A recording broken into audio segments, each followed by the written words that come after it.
الرحمن الرحیم۔ صدر عالی مرتبت اور طلبہ عزیز، میرے ہاتھ میں اس وقت ایک کتاب ہے جس کا عنوان ہے اخی العزیز۔ یہ عنوان خود اپنے آپ میں دلکش اور پرکشش ہے۔ اس عنوان کا اور اس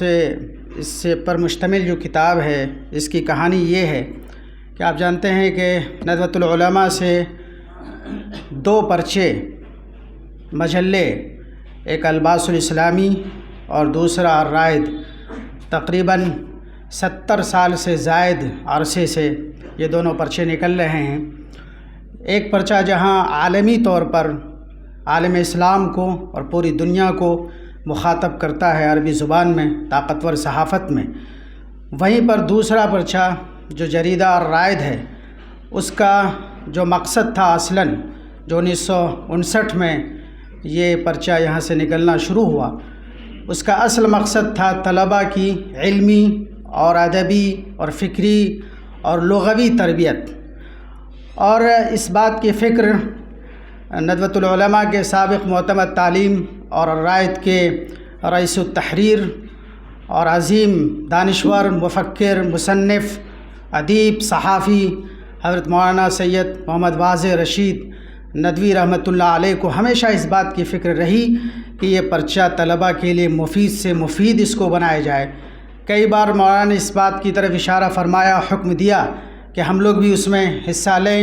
اور اس پرچے کے ایک گوشے کو طلباء کے لیے زیادہ سے زیادہ مفید بنائیں۔ مولانا کی فکر مندی اور دل سوزی کا یہ نتیجہ نکلا کہ ادھر کچھ دنوں سے یہ خاص کالم الرائد میں شروع کیا گیا جو براعم الایمان کے نام سے شروع ہوا، اور یہ بڑی خوش قسمتی کی بات تھی اور طلباء کے لیے انتہائی مفید پہلو تھا کہ اس کالم کے مسلسل یا اس رکن کے گوشے کے مسلسل کالم نگار مولانا سید جعفر مسعود حسنی ندوی دامت برکاتہم تھے، جنہوں نے اپنے البیل اسلوب میں اور دلکش اسلوب میں اور سحر آفری اسلوب میں، جادو بیانی کے ساتھ، ادب کی چاشنی کے ساتھ اور فکر کی گہرائی کے ساتھ یہ مسلسل کالم میں لکھتے رہے، اور یہ کالم اتنا مقبول ہوا مدارس میں، یونیورسٹیز میں اور ہندوستان سے باہر بھی، کہ طلباء نے اس سے بھرپور فائدہ اٹھایا اور اس زندگی پیدا ہوئی۔ یہ ہمارے لیے بڑی خوش بختی کی بات ہے، خوش قسمتی کی بات ہے کہ وہی اسی کالم میں جو لکھا گیا تھا وہ آج یہاں پر اس کتاب کی شکل میں موجود ہے۔ اگرچہ اس کا نام رکن الاطفال تھا اور اس لحاظ سے شاید یہ ادب اطفال اس کو کہا جائے، لیکن میرے نزدیک یہ ادب اطفال نہیں، یہ ادب شباب ہے، یہ ادب الشباب ہے۔ ہمیں امید ہے کہ اس کتاب کا بھی رسمی اجرا ہوگا۔ آپ تمام حضرات، ندوے کے تمام طلباء، بلکہ ہندوستان کے علم سے، ادب سے دلچسپی رکھنے والے اس کتاب سے فائدہ اٹھائیں گے۔ وآخر دعوانا الحمدللہ رب العالمین۔